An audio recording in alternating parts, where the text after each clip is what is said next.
I think we are live. Rob, what's going on? We are officially live. Welcome to another episode of Polish Rob's Cards and Zards Pokecast. Today we got a special friend in the Pokemon community that was nice enough to go ahead and join us in this great segment that we're going to pull off today.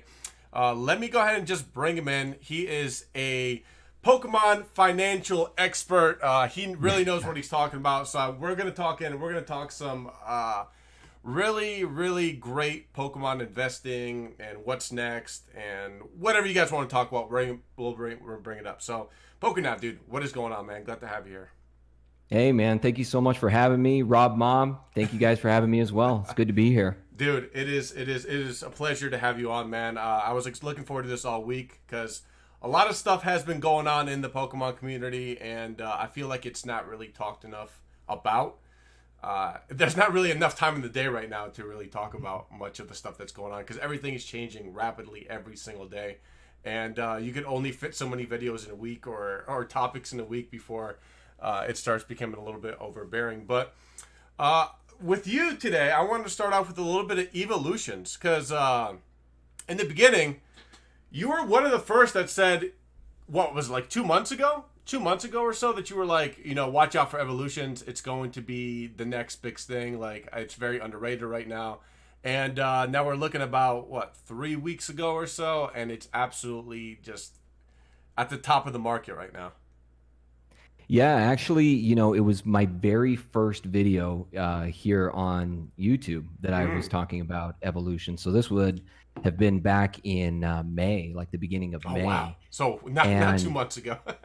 Yeah. So I talk about it all the time, Yeah. though, obviously. People probably get sick and tired of hearing me about it. But yeah, I was talking about it in my very first video back in May.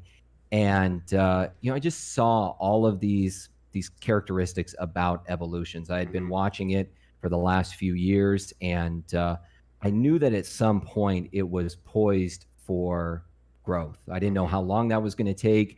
I didn't know if it was going to be kind of a short-term time horizon, long-term time horizon.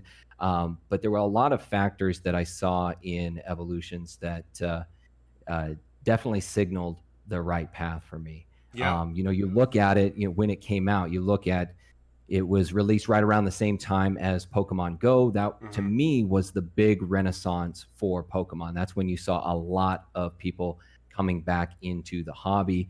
And then, you fall over into 2020 and, through different circumstances, things like the pandemic, more people spending time at home, and, the crazy prices that we've been seeing for WotC, but more specifically base set, as more and more people are getting priced out of those base set, series, whether it's first edition, whether it's shadowless, whether it's unlimited, or even Japanese for that matter.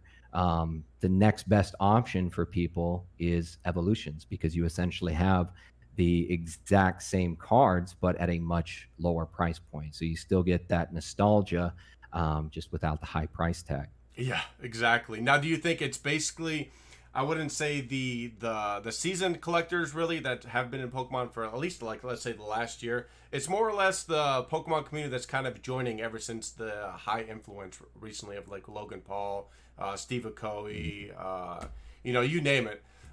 You think it's more or less that population that is making evolutions become what it is today, or do you think it's the older collectors kind of freaking out and this, essentially thinking that they're not going to have this product anymore because the new collectors are coming in, or do you think it's a mix of both?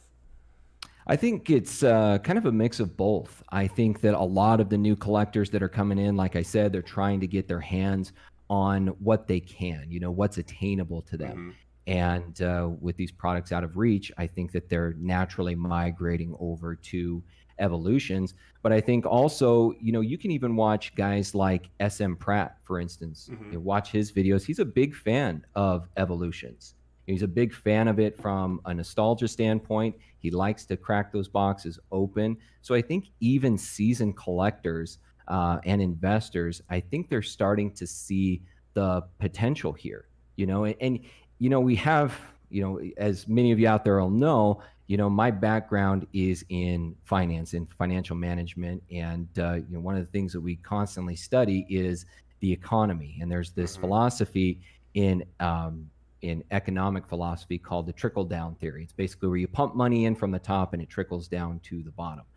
And I think what we're seeing right now is a similar circumstance where all of those really top tier products, those first edition cards, those first edition sealed products, they're just not, they're not attainable anymore for the average person. So people are moving down that hierarchy and trying to find the next best thing that they can afford, you know, from their own financial perspective. So if it's moving from first edition down to shadowless, down to unlimited, down to Japanese, down to evolutions, you can even look at it on the side of graded cards. You know, you look at like a first edition Charizard, shadowless, unlimited, evolutions. And I think also one of the big things that's not being talked about is the fact that some of these cards in evolutions also have a very low pop report. You look at the, you know, reverse holo Charizard, you look at the regular rare holo Charizard, very low pop reports on these cards. So I think that's definitely helping to drive up that price. Now, do you mean, so by pop report, do you mean as far as PSA 10s or pop report in general when it comes to evolutions? Because as we know, evolutions is probably one of the sets that has the worst printing quality all around, right? There's a lot of defects in a lot of cards, and it's really hard to get that PSA 10 Charizard, which is kind of why we've seen it have some crazy prices. Almost like I talked about this with Rhyme a week ago. Evolution PSA 10 Charizard is going for what a 1999 base set Charizard is going at a PSA 9, which is kind of mind-blowing, right? So do you think a lot of it just has to do with that essentially, or just pop report in overall card standpoint? Yeah, I think it's a combination of both. I think, you know, just from the actual numbers, from a statistical perspective, the fact that, you know, you look out there and there are very few PSA 10s on the market. In fact, I can't really come across any, you know, in my research, very, very difficult to come across those. And the fact, you know, just from a print quality standpoint, you know, that it limits it in the first place.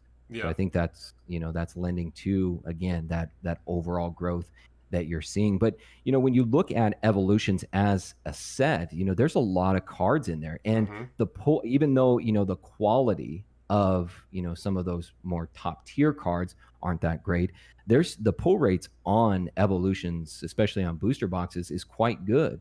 And there's several cards in there that, you know, even back here a few months ago, I was talking about from a price relativity standpoint, you know, looking at pull rates and looking at what you could pull out and what those cards were actually going for.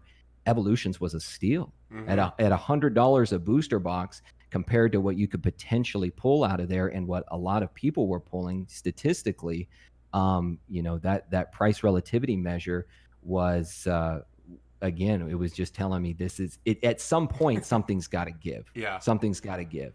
And I think, you know, that's just one of the cofactors that we're looking at right now of what's seeing this this overall surge in the price of evolutions. But, you know, you look at you know, the different products, you know, from what I've seen, it's mainly the booster boxes that are seeing the big price increase. You know, booster packs are starting to see that as well. But, you know, right now we've got the Kanto Power Collection boxes out there where, you know, you could potentially go pick those up from any store. You know what I mean? If they don't get scalped. So, if they don't get scalped. Exactly. Which is tough. And, you know, that's one of the things I try to help people with as well, is to try to give them resources that they can utilize where they're not going to all of the same places that, you know, most others are, to the Walmarts, the Targets, you know, places like that. You know, establishing a good relationship with their local card shops. You know, a lot of the products that I've been able to garner over the last few years that were difficult to get were because I had, you know, I'll call them business contacts, people that I could rely on to get these type of products. And I think now more than ever, that's probably, you know, one of the most important facets of being a good collector or investor in this hobby, is having good business contacts. Agree. Even with my local card shop, I mean, they've been selling more Pokemon. I mean, they are a sports card place first. Pokemon is second, right? but they've been expanding their Pokemon collection over the years, and it's actually quite an impressive collection they have going on over there. It's legitimately a walkthrough experience with Pokemon. But recently, over the last month, they have seen a serious decline in the sports cards market, and sports guys that were just adamant about that aspect of collecting in general have been reaching out and buying up a ton of Pokemon product because they're seeing what we're seeing, right? And they want to get in on it while it's hot as well. And yeah, it's crazy. Local card shops right now are absolutely benefiting to the most, and that's good. That's the way it should be. A lot of local card shop over the last few years, especially those really, really experienced card shops that've been around through 20 years, through the boom, through the bust. It's well deserved that they're actually seeing a great net income with a lot of people coming in and valuing cards and buying and selling, and there a lot of good profitability going on over there. So and what a perfect time too. To evolutions though. Do what? I was just going to say, what a perfect time, Oh, yeah. Based upon everything that has happened this year, those type of places, these mom and pop type of card shops, you've seen so many businesses, go out of business this year. And yet we're seeing a boom in local mom and pop card shops. So I think that's just a testament also to, the Pokemon community as a whole. I think that it's composed of a lot of really good-hearted people. And, that's one thing that I do see a lot on YouTube, especially, among myself, yourself, other, big YouTubers. Support your local card game shop. And I think the community has really rallied around that. Oh, yeah. And I mean, even with COVID and the pandemic and the shutdown that we were going through, my local card shop was doing curbside service. So if you wanted something, you can call them up and say, hey, listen, I want a pack of this, I want a pack of this, a booster box of this, a sports, whatever the case may be. And they would deliver at the doorstep. You'd go there, pick it up. So they were still really thriving throughout. They never skipped a beat, really, where a lot of places, like you said, were shutting down and going out of business, where card shops and hobby shops were actually thriving through the pandemic because people essentially were bored. They had nothing else to do. They had an influx of cash coming in from the stimulus checks, and they wanted something to spend on and enjoy while they were cooped up in a house with nothing to do. And collecting and hobbyists were just all in on this kind of stuff. But well, and not only that, one of the things that I want to talk about as well is that you're looking at a lot of cofactors here. I feel like sometimes when you're looking at collectibles, or more specifically, Pokemon cards, and you're looking at it from the investment perspective, people have a tendency to look at it in a vacuum. That things that we're seeing, that there's other factors outside of just the Pokemon market that aren't affecting it. And in fact, it is. There's a lot of things that have occurred this year that have really led us to this nexus point that you're seeing these tremendous prices in product. You've got the pandemic, like you said. You've got people that were bored, that were at home, had more time on their hands. So most people are spending that time, maybe they're on YouTube, maybe they're rediscovering, as many of us have, our passion of Pokemon, and maybe it's through a YouTube video. On top of that, from an economic perspective, we're also in a unique position in that this is really the first time that we've had such high unemployment, but yet at the same time, through all of these stimulus packages, people are, for the most part, I know there's people struggling out there and everything like that, but are still able to, pay their bills, pay their mortgages. And for some have actually garnered more income this year than they did in prior years. Yeah. And so I think you've got all of these factors working together. And then on top of that, one of the biggest things, and one of the things that we always noticed in financial markets, is when you've got a lot of uncertainty in the economy. And that's what we have right now, especially in the States. We've got a lot of uncertainty in the economy. Investors will naturally migrate to alternative financial assets. That's one of the reasons why you're also seeing a big boom in gold and silver right now. Gold is sitting at about, $2,000 an ounce now. And it's because investors are moving. In fact, just the other day, Warren Buffett took all of his bank shares and now is investing in Barrick Gold. So You see that a lot, and I think this is kind of spilling over into the Pokemon card market as well. Is people see that this is a viable, appreciable asset, Hmm. and you're starting to see more and more investors come into this market because they see the potential. Exactly. And Gregory brought up a question. He said, "How can we support a local card shop if they are charging double MSRP?" And not all card shops are doing that, but essentially a Right. lot of them have to overcharge right now because they're actually getting overcharged as well.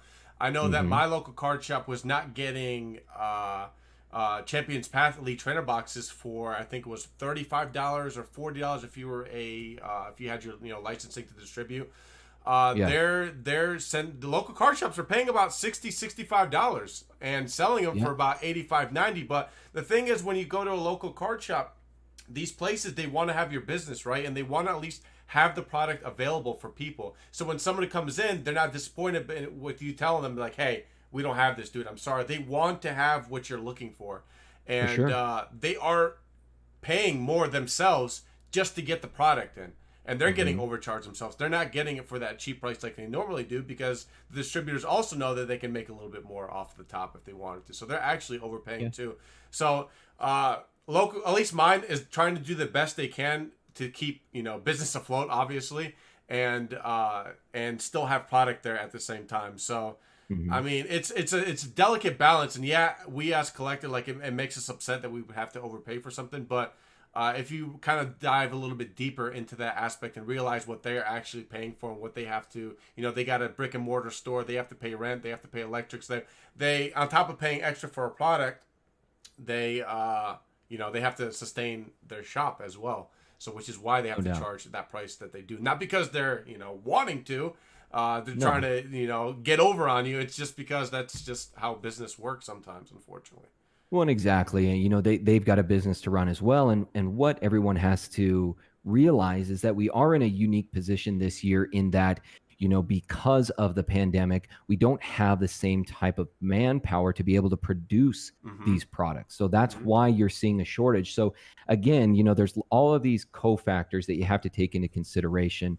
I did a video a while back on scalpers, and I do think that that is a problem right now It in is the 100%. hobby, but it's due to the fact of the popularity of Pokemon and the big price increases that we're seeing. But Mm-hmm. then on top of that, you also have to take into consideration that there is this shortage because we just don't have the same amount of people in the workforce that are producing these products. And I communicate and work with a lot of local card shops in my area, and it really is the consensus. They are very limited on what they can get. And very often, much of the products that they're getting, in order to get it, they have to purchase cases Yeah. of other products as well.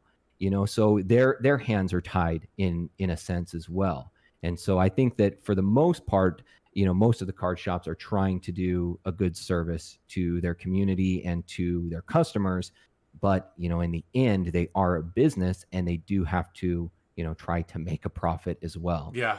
Well, you brought that up to me too. Like you brought up to me, your local card shop was actually having to purchase a set amount of product in order to get what was it, one or two cases of evolutions in. Is that how they were doing it? Like through their Exactly, distributor? exactly. Yeah, so they were having to purchase cases, at least this one in particular, he Mm-hmm. had to purchase cases of the Champions Path ETBs Mm. in order to be allotted both the Evolutions booster boxes as well as the Hidden Fates tins. Ah. So, not only are they, I think it's kind of also, this I think also lends credence to the fact that I don't think that we're going to see a reprint with Mm-hmm. Evolutions, because not just this card shop, but other ones that I've talked to, they're really highly allocating these booster boxes now. Now, I don't know about the new product, the Kanto Power Collections boxes, but at least from the standpoint of the booster boxes, they are very, very tightly allocated now, which makes me think if they were going to reprint, why would they allocate these so heavily in the first place? You know Well, what the I one mean? thing I heard that you bring up the Cantos Power Collection is that they basically made it in order to kind of clear stock. to empty out their warehouses of evolutions to kind of say that's it, right? I mean, I was think a so. first proponent, when I released the evolutions video. I think I want to say like 3 weeks ago. And I was like, why are they doing this? They're going to reprint it. They're going to not, And then I've had a lot of comments and a lot of research after that, and I've seen that it kind of seems like they're trying to get rid of stock. But would it be out of the realm of Pokemon to essentially one day wake up and say, hey, let's print some more evolutions? I mean, we can't really coffin that theory, right? I mean, they could essentially still print some evolutions if they really wanted to. Probably wouldn't be in their best interest, but you can't completely say that, hey, they're not going to print this stuff anymore. Well, and certainly they could, but you have to also think about it from this perspective as well. Basically, anything after Wizards of the Coast, they could reprint anything after that as well. Yeah. So they could reprint EX series. They could reprint Diamond and Pearl, Black and White. They could reprint all of that. But to what avail? To what avail are they? Because realistically, let's look at it from Pokemon's perspective. A lot of the time when they're reprinting products, these are products that are still in rotation in the competitive environment. Yep. So they want to make sure that the people who are playing competitively can afford these products. And that's why you saw the reprints with, Unbroken Bonds, for instance. Such a new set. As far as I know, still in rotation. And there's just, to me, there's no reason why a set like that, having been released so recently, should have been climbing up to, it was at about $250 a booster box. Yeah, it was right around there before it crashed. Yeah. And so, that's the way that I look at it. I look at it from the Pokemon company's perspective as well. So, yeah, they could for sure reprint evolutions, but is it really to their benefit? Because realistically, they can do it with any product. Yeah. Now, I've also heard a lot of people say, well, they could reprint base set, they could reprint jungle. Well, no, they can't, because there are copyright issues there. You've always got that Wizards of the Coast stamp on it. And Pokemon at that time, Wizards of the Coast was essentially like a contractor for Pokemon. They were the ones that were producing and printing those cards. So they will always have the Wizards of the Coast stamp on them. And so even if they did, Evolutions is essentially a reprint of that, but nobody in their right mind would pay the same price for an Evolutions booster box as they would for a base set booster box. Yeah. And realistically, you're looking at the same kind of analogy there. Yes, Pokemon could reprint all those sets, but they're not the same thing. Yeah. Nobody's going to pay that kind of price point. You're definitely right. But is $500 really a worth it price right now for Evolutions? I mean, that kind of seems like a high-end product, really. And, it's only, 4 years old now? Four working on 5 years old. Released in 2016. $500 still seems like an expensive price tag to pay for just essentially one card, and it's that holographic Charizard, right? I mean, there's great cards in that set that people are going to enjoy and like, but realistically, by looking at the population report, it's everybody's searching that PSA 10 Charizard, which is only a 3% chance of getting it based off 100 boxes. So essentially 3 booster boxes may or may not have a PSA 10 Charizard in it. So is $500 really worth that price right now, just to go ahead and get that one card? Or what are your thoughts on that? Well, first of all, I didn't expect it to increase to the price point that it did just over the course of this year. But again, you have to take all of those other, those extraneous factors together when you start to look at the legitimacy of this type of price. Now, it's hard to say, does it deserve a $500 price tag? Does it deserve that? Well, you start to look at the cards in there. And yes, it is very difficult. And yes, maybe a lot of people are trying to chase that PSA 10 for that Charizard. But if you look on the open market, there's actually quite a few cards in that set that are going over, even in a PSA 9, are going over that $100 threshold.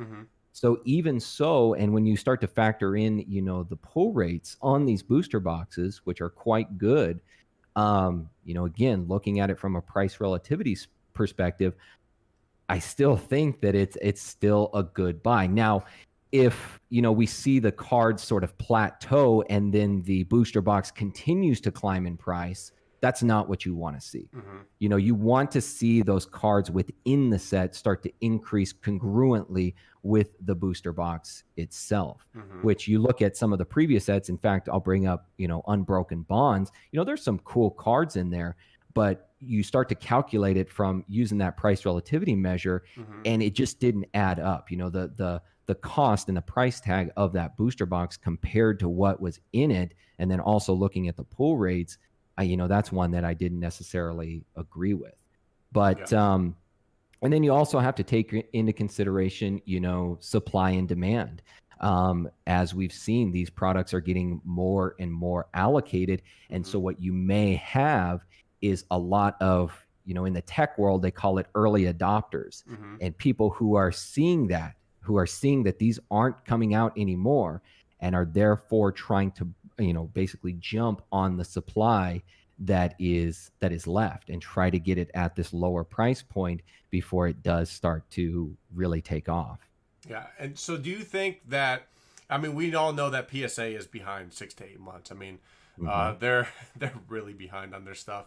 But, you know, I know a few people that middleman cards, and they're essentially reporting to me that they have 6, 7, 10, you know, Evolution's Charizard hollows, you know, sent out to PSA. Now, granted, they're not all going to get a 10. That's what everybody hopes for. But do you think as more and more cards get sent off to PSA, it actually might kill the value because of Evolutions, because more and more Charizards will be hitting that potential 10, 9 realm in the PSA, and more cards being up for sale? Do you think that's going to decrease the value of Evolutions potentially as we see more population reports here in the future? Well, I mean, realistically, I think you could make the same argument for even WotC era products. Oh yeah, you know, you definitely look at you look at the pop reports on, you know, a lot of these cards. You even look at like an unlimited Charizard, and I see, you know, PSA 8s, PSA 9s of those cards coming out in mass. You know, you look at the Blastoises, Venusaurs. You start to look especially at Jungle and Fossil. A lot of the hollows in that set, I mean, the populations on those just keep on increasing every single day. So I think that, you know, there is definitely that factor that you have to take into consideration. Now, granted, WotC has the fact that it is vintage. And people know that these aren't going to be reprinted anymore. There's no longer going to be any more supply. But I think you also have to factor that in when you're looking at Evolutions as well. And I think that is one of the big things that I think early investors, collectors have realized is Evolutions has made its run. It's not coming back out. They're getting rid of the last bit of stock, and you know, people realize that, and they know that it's going to start to climb.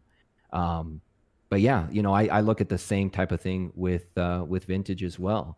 But you see these booster boxes continuing to increase. You know, in the beginning, it was a lot of the first edition booster boxes that were seeing the big price hike, but now you're starting to see it with unlimited as well. You know, and the one that was sitting there for the longest time that really wasn't moving, which I was really surprised about, was first edition Team Rocket. That was sitting super low for the longest time, and I was seeing first edition Jungle and first edition Fossil just superseding that time and time again.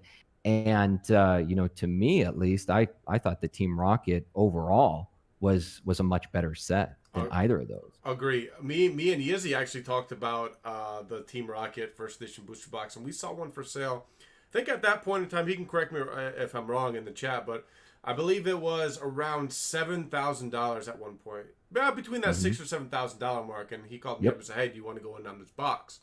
And I go, "Dude, I don't have that kind of capital right now to just drop, you know, on even halvesies, you know, on a box right now." And now we're looking the boxes going for 15, 16. It's just slowly creeping up there. And I agree with you wholeheartedly. I actually brought this up last week in the other Pokecast, where Jungle and Fossil really don't have that hit. I mean, you have the Evolutions a little bit, but there's not really a chase card in one of those sets, whereas Team Rocket more or less has that badass looking first edition Charizard. You got a first edition Blastoise. You got the first secret rare ever created in Pokemon history with the Dark Raichu. Yeah. You have a Dark Dragonite with that cool aqua hollow background color. I mean, there's so much going for that set that I believe I made a video with it. I thought it was completely underrated and should you invest. Yep. And at that point in time, I think it was going around that $9,000 mark. And a week or two after the release of my video, we were talking in the tens of thousands of dollars for that first edition booster box. And I believe that it's completely underrated. It's an amazing set, and it's going to pick up a lot more pace here in the next few months, I believe. Well, and it's again, Rob, you know, we just see this time and time again with this trickle down effect where people are they're moving down that spectrum, you know, of popularity, of rarity, you know, whatever you're looking at, they're moving down. And I can foresee that, you know, at some point, you know, we're going to see prices of PSA 6, PSA 5, you know, those type of cards, you know, the Charizards, the Venusaurs, the Blastoises. I can see those being in high demand. And especially, you know, if you're strictly a collector, you know, if you're looking at a card and it's, you know, you go from a PSA 10 down to, we'll even call it like a PSA 6, and that price difference is enormous. Yeah, huge. It's absolutely enormous. But, you know, from a collector's perspective, maybe you just want to display that card and maybe it's got a great front on it. Maybe the back is a little bit beat up, but, you know, maybe the front of the card is a PSA 9, but the back is the PSA 6. Yeah. You know what I mean? And I think more people are going to gravitate to that of just continuing to move down, you know, that threshold. And, you know, I talked about it the other night. One of the series that I think is falling right in that sweet spot, and maybe I'm giving away my secrets here, but one of the series that I feel falls right in kind of that Goldilocks zone is Black and White. If you look at a lot of the products for Black and White, a lot of these booster boxes are under, you know, $2,000 at this point. And there's a lot of beautiful, I mean, that was when we first saw full art cards was in Black and White. And I always like when there's a particular set or a series that starts the trend for a particular type of Pokemon card. I think that always lends to its long-term ability to be investable. Because you look at it, you know, WotC getting way out of range for most people. You look at the EX cards. I mean, oh my God, I was just looking the other day at a EX Delta Species booster box, and you know, it's over the Jungle, the Fossil, the Team Rocket at this point. You know, there's all those Gold Star cards in there. People are really hunting for those. Yeah. And then you start getting into Diamond and Pearl, and same thing. A lot of those booster boxes really climbing in price. And Black and White, it kind of still falls in that, you know, it's about 10 years too. You know, I talk about it a lot about, you know, short-term and long-term investing.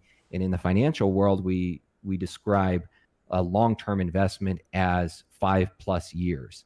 But, you know, really when we're talking about collectibles and more specifically Pokemon cards, long-term investment to me is 10+ years. Yeah. And we're starting to get to that time horizon now with Black and White, and you're starting to see these products pick up. But they're also, I think, in that price range where most people can still afford it. And there's a lot of beautiful cards in that series. Yeah, I think you made the point right there. It's still something that people can afford within a regular collectible population, Poke population, if you will, that can afford that product right now. Because, like we said, the WotC era stuff, the EX era stuff, the Diamond and Pearl, it's really becoming out of reach, right? The E-Series, E-Series sets are becoming out of reach. It's just what's the next thing? So they're going to find that set that has some relatable cards, some high-end cards, something that's unique to each set, and that's when you'll see the Black and White era start coming up. And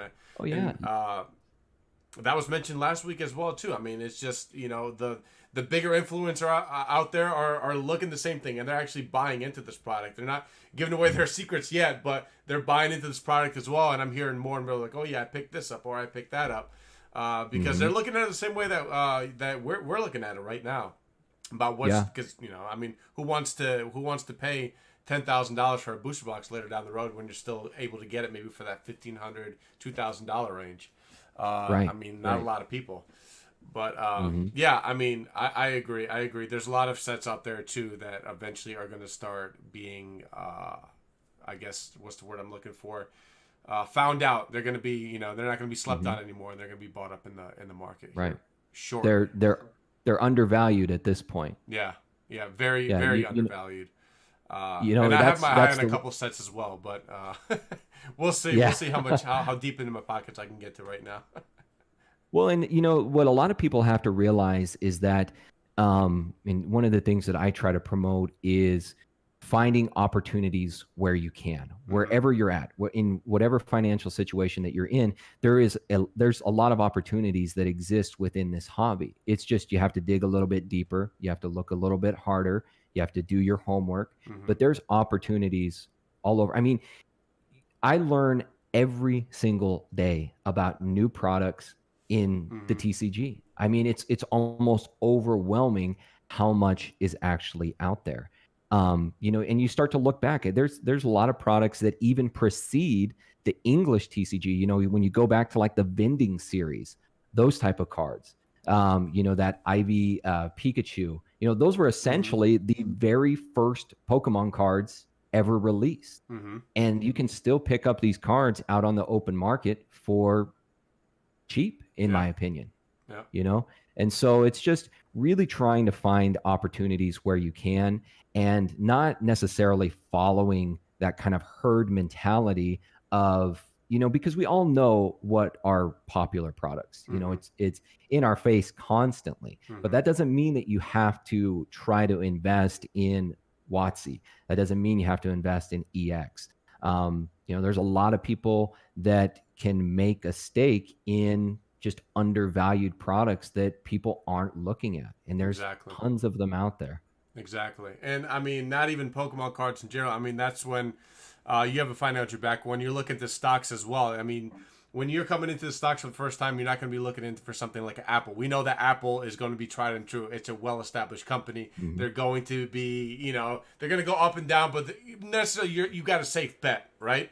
Essentially, Right. if you're trying to make a little bit something, you only have a little bit of influx of cash. You try to find that company where it's still growing. It's still, you know, on that, you know, maybe yes, maybe no, but that's what you're trying to hit on eventually, right? And hope that it builds over a period of time and actually your growth becomes, you make a great investment. And it's the same thing with Pokemon cards. Essentially, you find those cards that are essentially sleeper cards or sleeper Mm-hmm. sets that people aren't really looking for. They know the base set, they know the WotC era stuff, they know the E series, Yep. but they don't necessarily know some of the slept on sets, right? The underrated sets. Mm-hmm. And eventually people will start catching on and we'll be finding those sets. And next thing you know, that initial profit that you made when it was cheaper will down the road benefit you in the long run. And yeah, I mean, it's a waiting game, and you got to have a little bit of capital to invest in a potential product and be able to hold on it for a long period of time. It's not a flippers market when you're looking into that kind of stuff, which we're seeing a lot now with the modern era. But when it comes to vintage, I mean, it's just one of those things where you just kind of buy it and you have to have the capital to sit on it for a while if you want to see some kind of significant revenue in the future. At least that's the way I Right. look at it. Oh, definitely. You know, that's the way that Warren Buffett made his billions, was through a concept known as value investing. Mm-hmm. And essentially that's what he did. He was looking out on the open market for stocks that were undervalued or overlooked by the overall market, you know, and these were maybe, you know, they were undervalued maybe to their, you know, different factors that people utilize to, you know, determine a value of a stock. Mm-hmm. And he was going in and sweeping up a lot of these, and you know, that's how he built his empire, was Yeah. through value investing. And Yep. so for me, I've tried to take a lot of that philosophy and utilize it within the Pokemon card market as well. Yep. And you know, I talk about it a lot where, you know, when I first started, one of the things that I was doing, you talk about capital, it was buying binders of cards, Mm-hmm. and then, you know, grading those cards based upon, you know, condition and things like that. And then I would turn right back around and I would sell those cards, and I would just put that capital aside, and then I would start slowly investing in sealed product, maybe higher end graded Mm-hmm. cards, things like that. But that's, and that's typically where I recommend that a lot of people start, because there's not nearly the barrier to entry when you're Yeah. getting into, something like binders of cards. Very often you can pick these things up from swap meets, Yeah. um, Garage even sales. card shops, garage sales. Yeah. Yeah. You can get these Mm-hmm. things for pennies on the dollar, and Yeah. you never know what you have. In fact, I Yeah. was talking to my wife's friend the other day, and she kind of knew that, I'm into this and everything. Mm-hmm. And she said, my brother has a binder of cards, because I know he collected them back in like the late Mm-hmm. 90s, early 2000s. And she's like, and then my mom took them from him and put them up in the attic. And I'm pretty sure they've just sat up there Yeah. for all these years. And that's the thing. People just don't know a lot of the time what they're sitting on, No, at what all. they actually have in their closets and their attics. And they could literally have a gold mine. Yeah, I mean, if I had a Charizard for every week that I heard somebody tell me a story like that, like, I mean, there's still a lot of people out there that don't know what they have and forgot about it, said it and forget it, essentially, and they have it Yeah. still stored away. There's hundreds of thousands of cards out there that we essentially don't really know about still, that are in people's attics, that are in storage units, that are in lockers, that are probably in the trash bin in some of those places. You know what I mean? It's just a lot of cards have been lost over the years due to those situations as well. I know Yizzy, he told me a story where, his mom threw his cards away, and, they're 6 feet under now.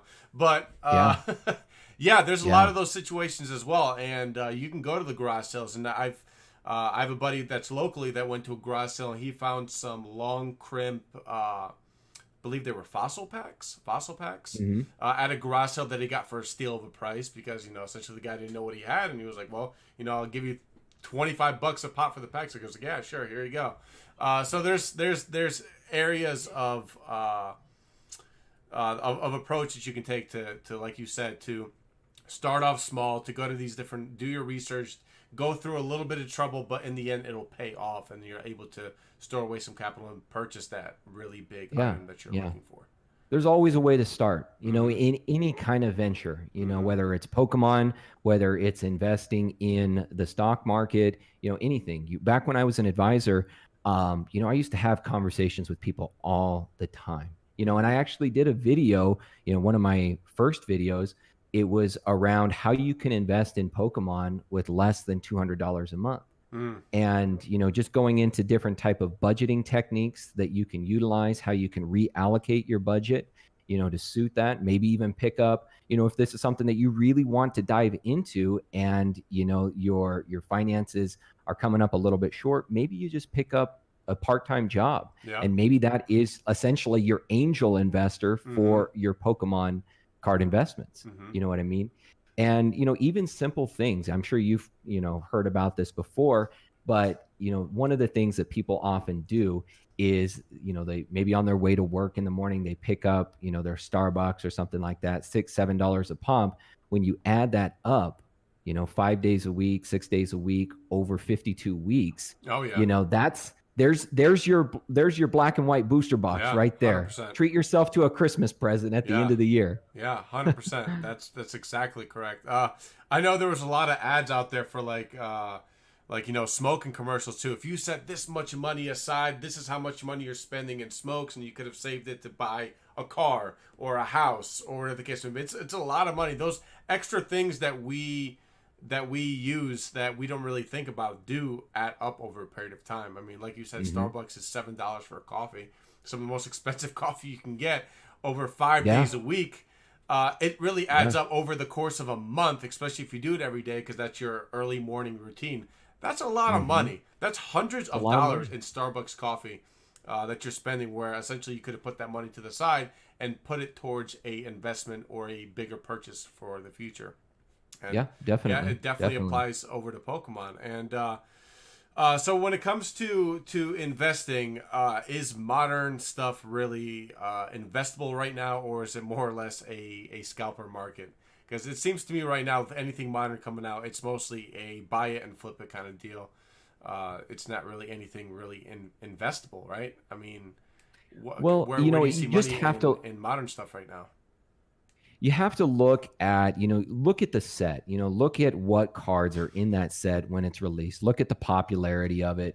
And then you have to look at also, what is your time horizon? How long are you going to be holding on to some of these products? The fact of the matter is, you hold on to it long enough, all these products, outside of maybe Steam Siege, which I still actually think Steam Siege may actually see a resurgence sometime in the future because it's essentially turned into a meme set. Yeah. But it just is a matter of time until these products appreciate. So you have to look at, are you wanting to hold these products for the long term? Now, yes, you could probably turn some of these products and flip these products for a profit, and then maybe you reinvest those back into some other product, maybe vintage product that you want to acquire. So I think it's just a matter of perspective, because at some point, every single set that we've had was at one point modern. Yeah. Ultra modern. Yeah, 100%. And so, if you could go back, like we were talking about, to black and white, back to 2010, I mean, you could pick up these packs right off of store shelves. You could pick up these booster boxes from card shops. So at some point, every single product is modern or ultra modern. Agreed. And that's really, it's not just with Pokemon cards, it's with investments in general, is you have to be able to allow time to pass. You have to allow time for these products to appreciate. Yeah. Millionaires, I would speak quite often with people who are getting ready to retire, who were essentially retiring millionaires, who were police officers, firefighters, just your average people, but they just kept plugging money away year by year, and it essentially just let time do its thing, let the interest climb over time, and then they retire a millionaire. Yeah. And so I think it's important to have a diverse strategy when you're looking at Pokemon, just like you would look at your financial investments. I think that you need to have a short-term strategy and you need to have a long-term strategy, and you need to know what products are going to be best suited for both of those strategies. And very often there's certain products that will be better suited to hold for the short term. Maybe there's products that are better to flip, so that you can reinvest some of that capital back into your overall portfolio. And then there's others that are better to just hold on to for that 5+ year time horizon. Yeah, I agree. And I mean, there's people that have reached out to me and asked me, should I invest in this modern product, and should I invest in it? I'm like, okay, well, the way I really tell them is, don't spend your mortgage on all this Pokemon modern product, right? Definitely. Buy a booster box, buy 2 of them, open one, enjoy Pokemon. That's what is first and foremost, is just enjoying it, right? Having fun with it, opening up some packs, having a few laughs, opening with some friends, whatever the case you want to do with your Pokemon product. Buy one, open up, enjoy it. Take the second one, set it, and forget it. I mean, essentially at that point, when you're getting a booster box that say Vivid Voltage, only costs you $105 to, let's say, $125. I mean, that's not going to make or break you, right? Essentially, it really, I mean, maybe for some people it might, but relatively speaking, it's not going to make or break you. And set it, forget it, put it in a tote, put it in a nice, cool, stored, dark area, and see what happens over the next 5 to 10 years. Maybe at 5 years, you need some extra money, and yeah, that booster box, you can spend, sell it and make a little bit off of it. But if you're really holding on for that 10-year mark, when it essentially becomes vintage at that point, because 10 years kind of like that gold star standard for something being vintage, at least in collecting, at least in my personal opinion, it'll be worth a little bit more, right? So that's the way I look at it when people ask me, should I invest? Should I invest? I'm like, if you really enjoy the set, if it's one of your favorite sets, I can see it being somebody else's favorite set 10 years down the road, and them remembering it and wanting to buy it off of you for whatever price it's going for at that point in time. So when it comes to modern investing, buy a booster box, buy 2, enjoy one, set the other to the side, unless you have an itch and you need to go and open it. But I mean, that's really the way I look at it. And we laugh about Steam Siege, but it's one of those funny sets that it actually might be worth a lot of money down the road because it sucked. Like, nobody wanted to open it. Pokemon has never reprinted that set, at least that I know of. They didn't print it into the ground.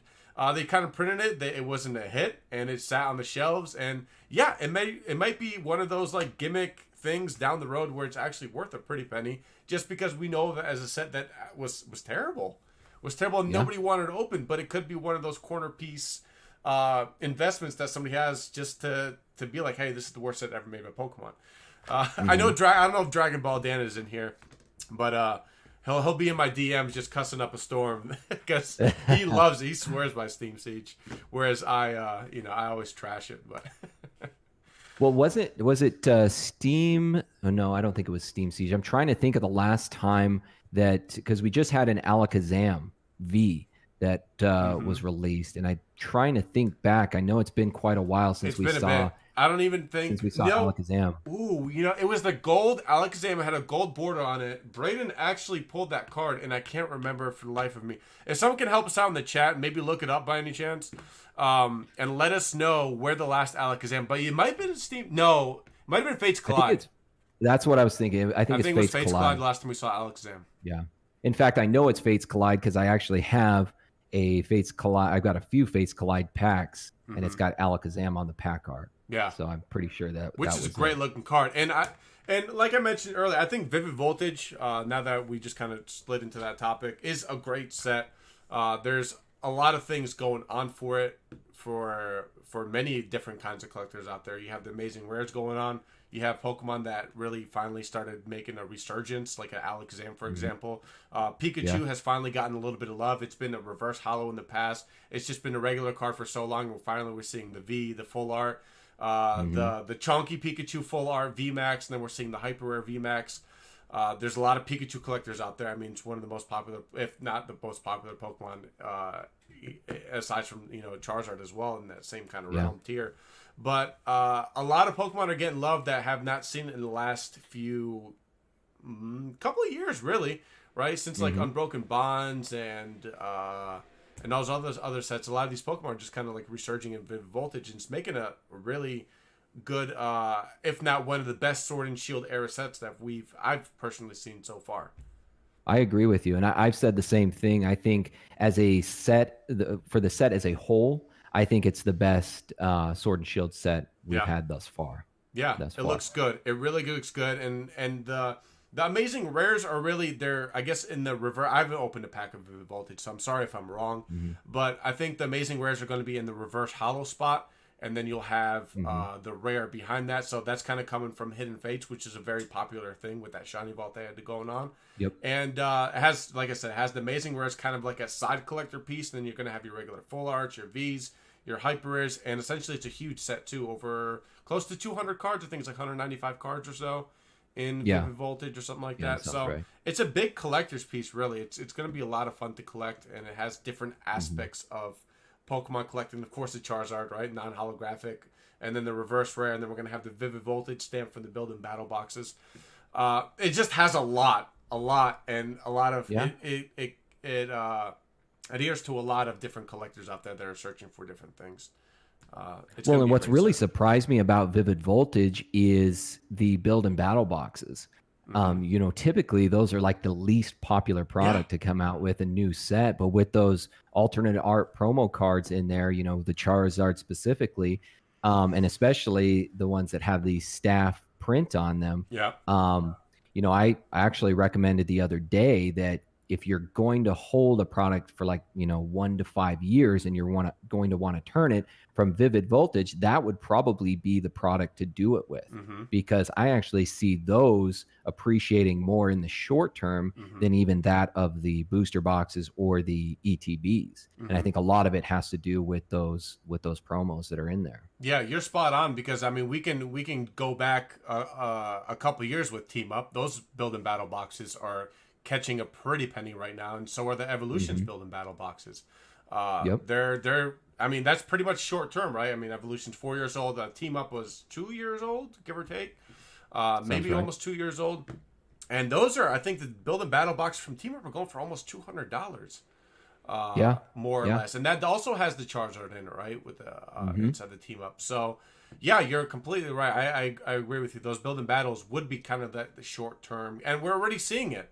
Where the build battle boxes are not going for retail anymore. They're going for what, that $50 range, 50 to 80, depending on where you're purchasing. Yeah, that's what I've been So we're finding. already seeing people know that this is going to be a hot item, and they're capitalizing on it as we speak. Mm-hmm. Mm-hmm. I mean, with that being said, though, I do think that we're going to have another wave of these products. Especially with Champions Path. I would not be surprised if we got around Thanksgiving, Black Friday, and you started to see these products come out in mass. Vivid Voltage, I know we haven't released it yet. It's the 13th, I believe, November is when 13th, Vivid Voltage officially releases. I wouldn't be surprised if you saw a big influx of products come out around Black Friday as well. As long as Pokemon has the manpower to put out these products, they want to make sure, especially around the holidays. I mean, for any company out there, this is their big season. And that's why Pokemon typically puts out their best sets of the year in their holiday sets, because they want to capitalize on that holiday season.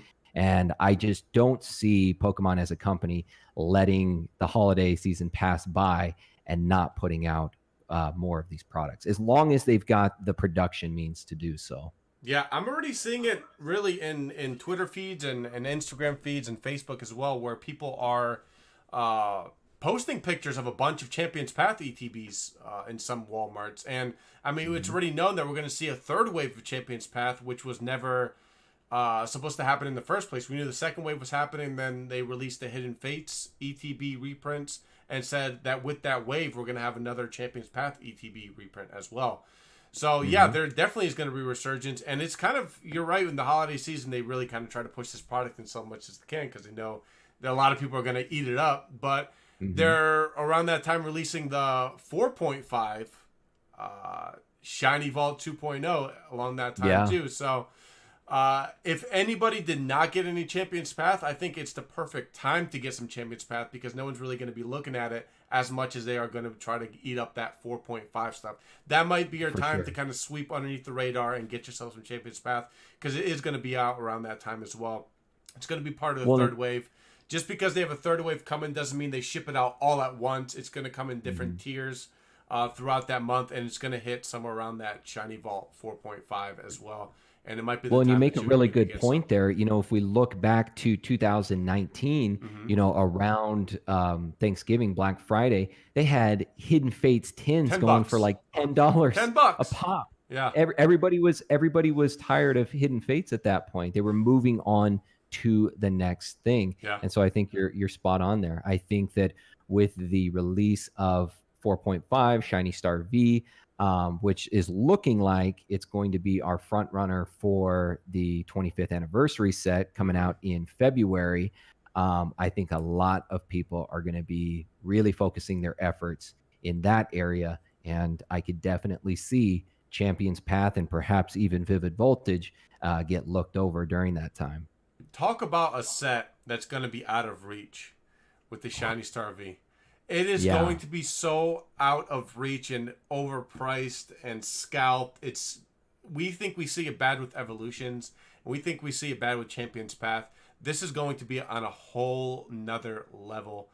I mean, the cards look good. Hidden Fates has now really put a staple as one of the best products modern day in Pokemon, and the fact that this Shiny Star V is going to replicate it, it's going to be something that's really, really going to be a lot of it's going to be very difficult to get hold of, and it's going to bring a lot of frustration to a lot of collectors. Well, it's basically, if you like Hidden Fates and you like Vivid Voltage, they basically mashed up those two. If you like the Shiny Charizard V and you like the Hyper Rare, Rainbow Rare Charizard V Max, they basically put those two cards together into one. And that's what you're getting with Shiny Star V. So, and not to mention the huge Shiny Vault. I've been getting a lot of questions lately from folks asking me, hey, what do you think about the investing aspects of the Shiny Vault from Hidden Fates specifically, and also Shining Legends?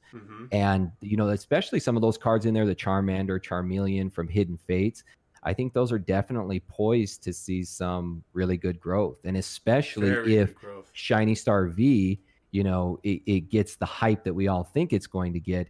I think you're going to see this massive resurgence in the popularity of the shiny cards. Yeah, and the that'll shiny probably cards. Yeah, just you're drive right. up. Yeah, the shiny cards from Hidden Fates. You're right, because they saw a crazy increase, right? About 2 months ago, they were during that stimulus check period when a lot of people were buying up product and just cards in general, especially PSA cards. Hidden Fates was really making a crazy just hype around it. A lot of people were buying up these cards for expensive prices, and over the last few months, we've seen it dip down a little bit, but they're still kind of expensive. And I've always said, if you have Hidden Fates 10 at your house, you're more than likely better off opening it, getting yourself a full art card, and selling it, because that's where you're going to make your money, rather than selling the tin for $40 itself. You're going to make more money. I should open these? Yeah, I would say so. Dude, you can have a shiny Charizard in there and have a $650 card in your hands. But even the evolutions, the Umbreon ungraded is going upwards of $100. Same with the Espeon. Glaceon is around that $80, $70, $80 range. There's just a lot of cards in there that were actually more expensive 2 months ago. They have gone down, but you're right, with the shiny Star V coming out, Hidden Fates is going to see another resurgence in its cards. They're going to. Even with all these prints that they're doing and all these massive cards that we're predicting are out there, as far as the shiny vault goes, it's still really held its value. It hasn't really plummeted down to earth. Yeah, it's not going away. Hidden Fates, I think a lot of people just are waiting for, with the reprints, for Hidden Fates to take the hit. And I just don't see that happening. It was just, in the last, I would say at the very least, the last 5 years, it's the best set that we've had. They really went above and beyond for that set. And it shows, it doesn't matter. At least it seems it doesn't matter how many reprints they have. It does little to nothing to the overall value. Flies off the shelf. And on top of that, the reprints are not really going to people that have opened a ton of Hidden Fates. It's the people that are coming into the hobby right now. That's who's buying up all these Hidden Fates for resale value and opening up, because they didn't get that chance, and they've heard all this hype about Hidden Fates, how great of a set it is, how much fun it is, and they're the ones buying it up and having these cards that are essentially probably going to keep or get graded and hold on to their collection, not really sell. So the cards in itself from Hidden Fates are going to hold that value, especially some of the more higher-esque cards from that set that people really relate to as far as Pokemon go. And what was so great about Hidden Fates is the fact that they took the best artwork from a lot of these different sets and made them into shiny Pokemon. I mean, some of the sets that, the Umbreon came from, I think the Umbreon came from Forbidden Light. I might be wrong. But, like cards like that, for example, the shiny Charizard came from Burning Shadows. So all these great artworks they put into Hidden Fates and made them into shiny Pokemon. People loved it because they originally loved it from those other sets when they were collecting those. Yeah. Hidden Fates is not going anywhere. It's still flying off the shelves. You can't find it. As soon as they stock it, it goes with Champion's Path. So for sure. it's not going anywhere. And if we think Hidden Fates is hard to get to, Shiny Star V is going to be almost next to impossible. And I'm assuming that allocations are going to be very interesting to find out the closer and closer. Very tight, I imagine. Set. Yeah, it's going to be rough. Yeah, and I think they're essentially going to do the same thing with Shiny Star V that they did with Hidden Fates. The Shiny Vault is going to essentially be reprints of a lot of these previous sets. The Legendary Heartbeat, they've already confirmed that. A lot of these previous Sword and Shield sets, those are going to be the composition of the Shiny Vault. So Pokemon knows. They know what works. They know what sells. And I fully expect that this set it's really going to kick off a huge year. I think if you think that 2020 was a big year for Pokemon and for the TCG, just wait until 2021. Oh, just wait. Yeah, it's going to be massive. I mean, you've got 25th anniversary. You've got the Olympics, which are in Tokyo. So the Pokemon Company is going to put a huge outpouring and promotion for the Olympics, and I just only foresee this going up and up. And I had actually, my prediction early on, people were asking me, when do you think this market is going to plateau or come down? I was predicting that it would plateau right around late summer, early fall of next year. Mm-hmm. And there are a lot of different factors that I was taking into consideration. But now, just with things with the economy, what we were talking about earlier, a lot more people coming into the hobby from different perspectives, whether they're coming in from through the influence of bigger YouTubers, the Logan Pauls, people like that. But also the investors that are seeking out those alternative assets. I think that's just going to have a much greater influx. Plus, on top of that, you have to take into consideration a lot of what has been discussed for further stimulus, which will bleed into, at least early summer of next year. So what we saw this year, you're going to see even more of that in 2021. And now you're bringing in a bunch of new people into the hobby, which we didn't have earlier this year. I think it's just going to result in just a massive, unfortunately, a massive price spike next year. And I think that plateau that I was forecasting is probably it's going to be pushed till 2022, in my opinion. I mean, like you said, Pokemon is very smart, and they know what they have at their fingertips right now. And it's a lot of brand new collectors that are eager to collect and that want to have the hottest, the latest product that veteran collectors out there are also searching for. And they're going to capitalize and squeeze every single penny they possibly can before that set comes out that people don't really care about. And then we kind of figure Pokemon starts figuring itself out, right, as far as the market goes. But there's no slowing down. And like you said, it's a perfect storm with what happened with the pandemic, and then what happened with new influencers, and then what's happening with their 25th anniversary. And it's just brewing into this perfect storm, and it's eventually just going to increase a lot faster than we're already seeing increase. Yeah. And when it finally comes crashing down, I have no idea. I know I'll be there to witness it, but I just don't. I can't predict when it's going to happen. No. We didn't predict that Pokemon was ever going to stop when it first came out in 1999. It was a huge thing. There were lines out the door to get a base set pack, And as time went on, we started seeing more of them just pop up at your 7-Elevens and, at your Toys R Us's, at your Walmarts, and there was more and more product available and just kind of faded away. Will Pokemon fade away like that again? It really, in my personal opinion, depends on the younger population and how much of a pleasant experience they've had with Pokemon and whether they can have that nostalgic feeling later down the road.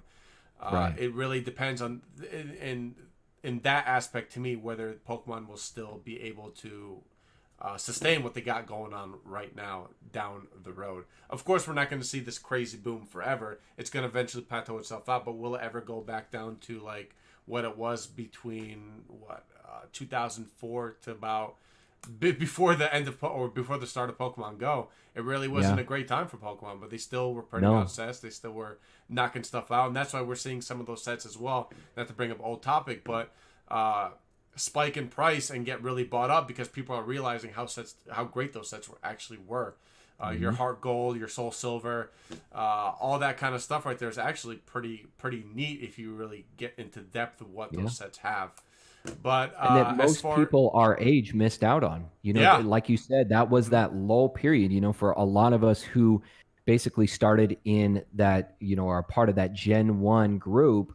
We all kind of we all kind of migrated from Pokemon at about the same time. And it was right around that 2004, 2005 time period.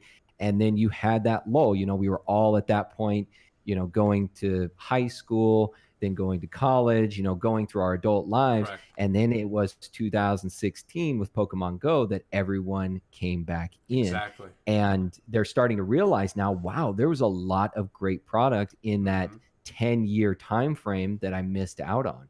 And they're wanting to go back and try to, relive some of that they missed out on. I agree. And I mean, that goes to back what I said earlier. We had a pleasant experience at that time with 1999, 2000, 2001, 2002. We had a great time with Pokemon, right? Between base set to the Neo era. It was a lot of fun. I had fun collecting. You had fun collecting. Mm-hmm. A lot of people that are jumping back into the hobby right now are realizing how much fun it actually was. The reason I bring up the younger population is they're going to have that same feeling now, Mm-hmm. in order to have that nostalgic feeling 10 or 15 years down the road.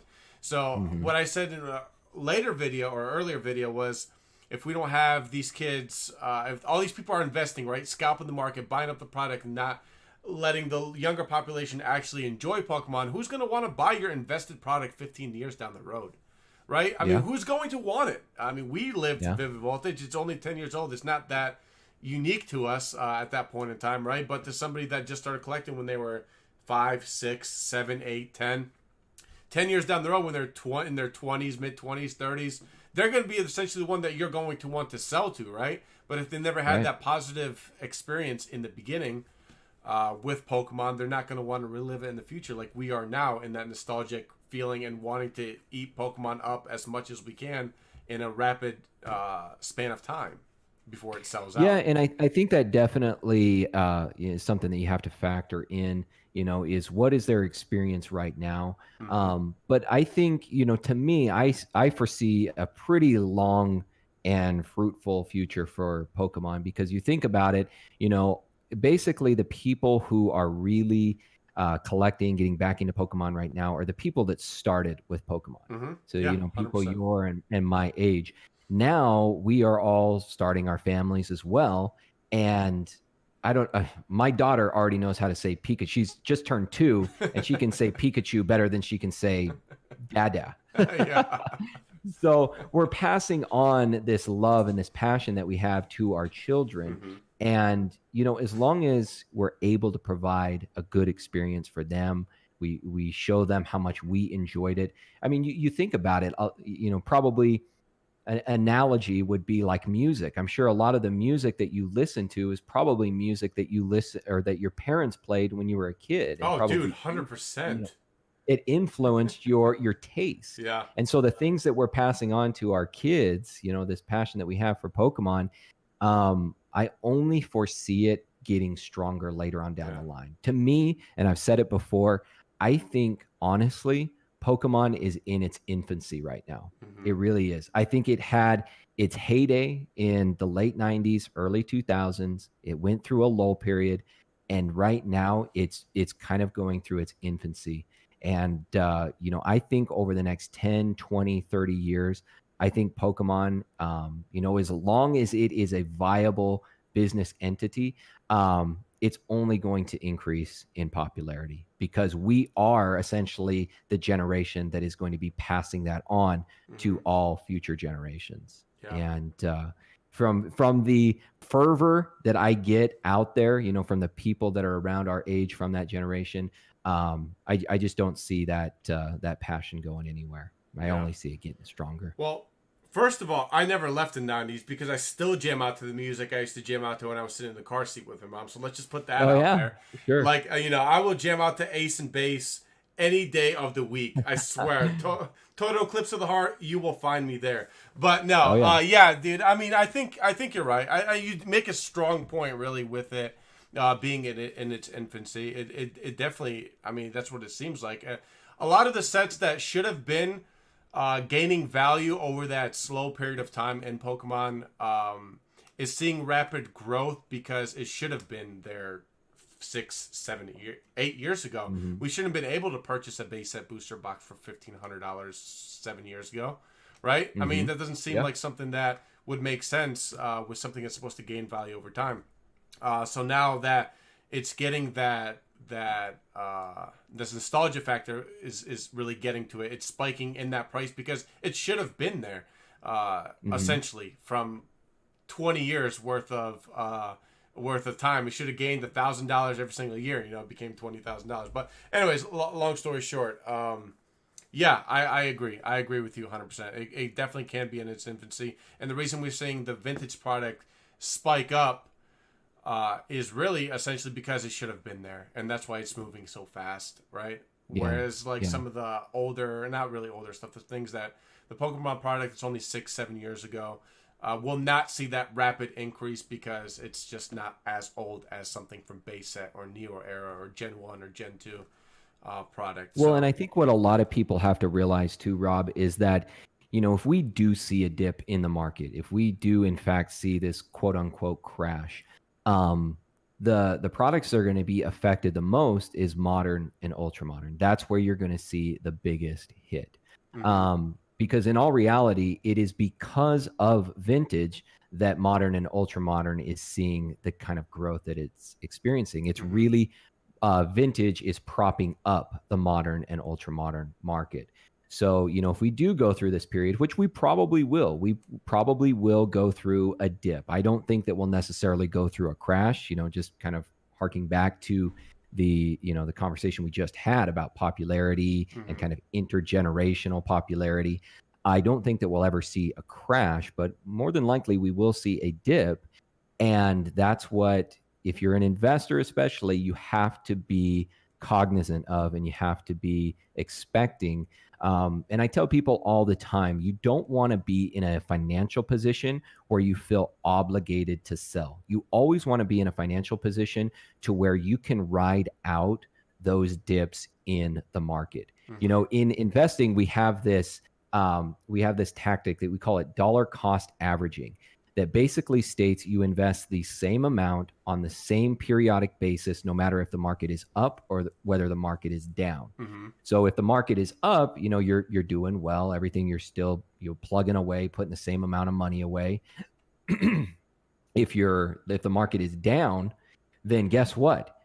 You're able to purchase more shares of the financial assets that you have at a cheaper price, so that when the market comes back up, you've got a much more significant gain in your overall portfolio. And so in some ways, it's analogous to the Pokemon card market as well. You want to make sure that you're always in a financial position to where you don't feel obligated to sell. And if you do have that dip, that's actually a really good time to capitalize on picking up product for a cheaper price, so that when the market does come back up, you've got a great capital gain essentially in what you've invested during that time. And that's something, I feel like for me, that's probably the biggest thing that I try to promote, is because, when I was going through this, like I was talking to you about earlier, it wasn't like there was anybody that was giving knowledge on, investing, Pokemon card investing, collecting, things like that. And the biggest thing that I try to promote to people is you want to go about this in the same manner that you would with any other investable, appreciable asset. You want to go about it smart. You don't want to put yourself in a financial predicament.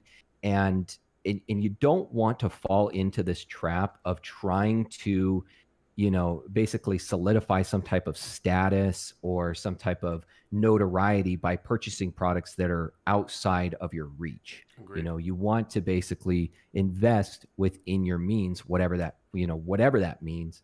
And ultimately, that's going to lead to more long-term success, because it's going to happen. We can't ride this high wave forever. Eventually things will plateau, things may dip, things will probably go back up again.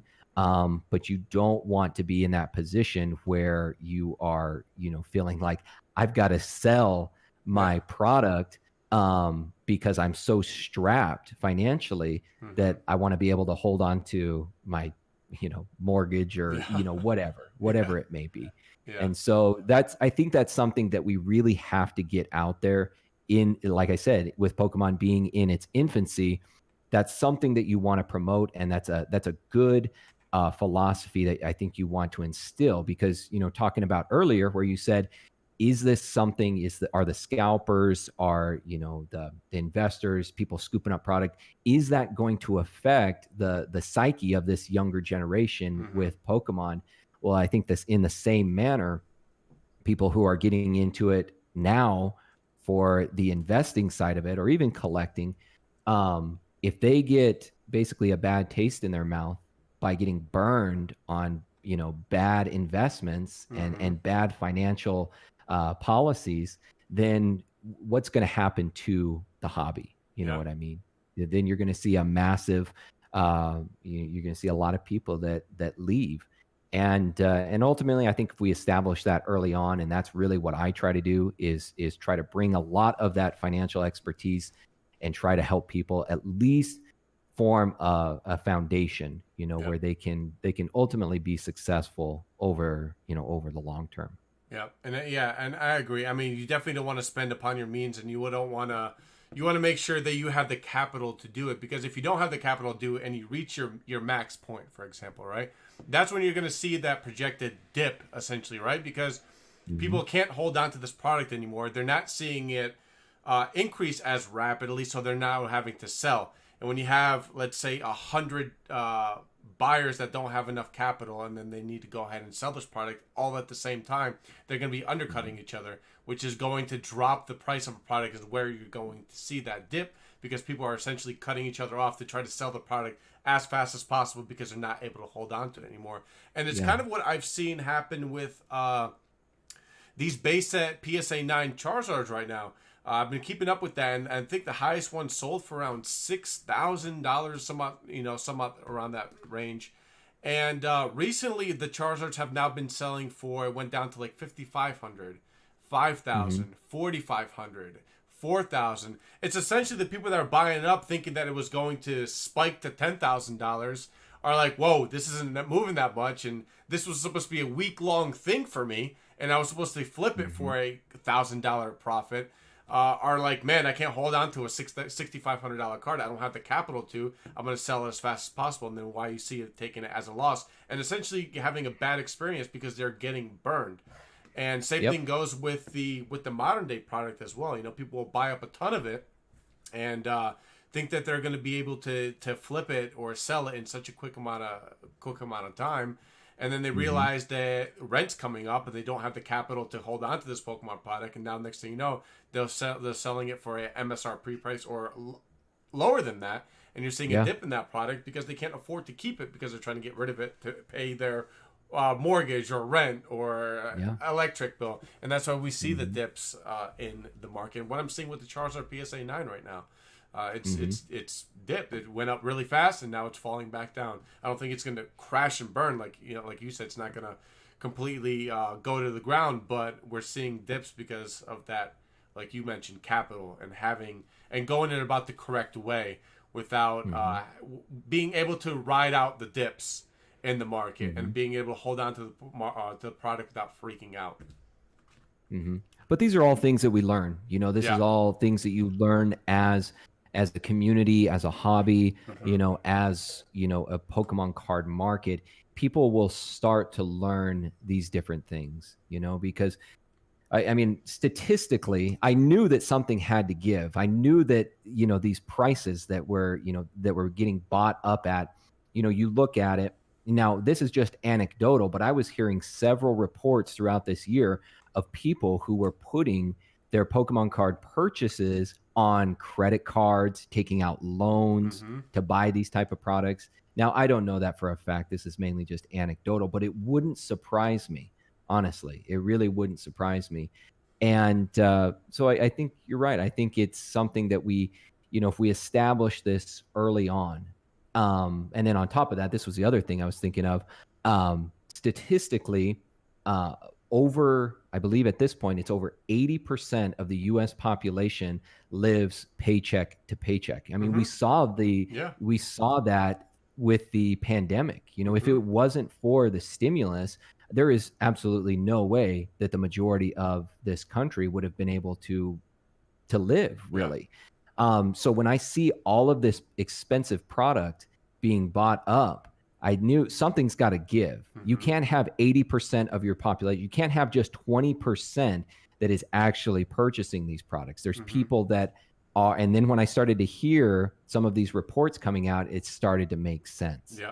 And I think if you are going to see a dip, if there is anything that could potentially lead to a crash, it would be that. It would just be the financial ineptitude of people who are investing and just not going about it in the right manner. Yeah, I mean, credit card interest rates don't disappear unless you pay it off, right?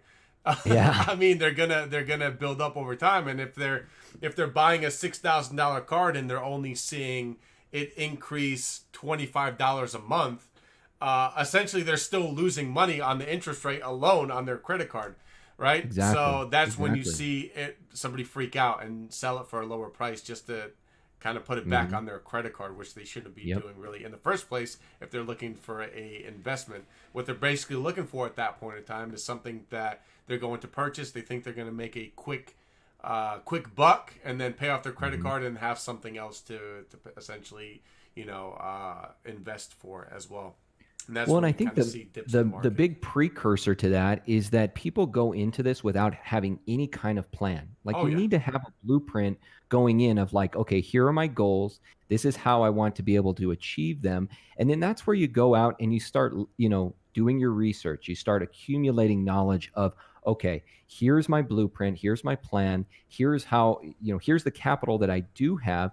And, by listening to people like myself, yourself, other big name collectors, investors out there, then they can start to piece all of these different things together and have a financial and investing blueprint for themselves. But I think people we're at a point right now where people just don't want to miss out. They don't want to miss out. And so when they see that, just a few months ago, it's so funny. It's like personal story. So unlimited base set booster boxes were going for like $8,000, not that long, just a few months ago. Yep. And I contacted my dad and I said, hey, I said, if you're interested, I'll go in on this booster box with you. I'll go halves on it.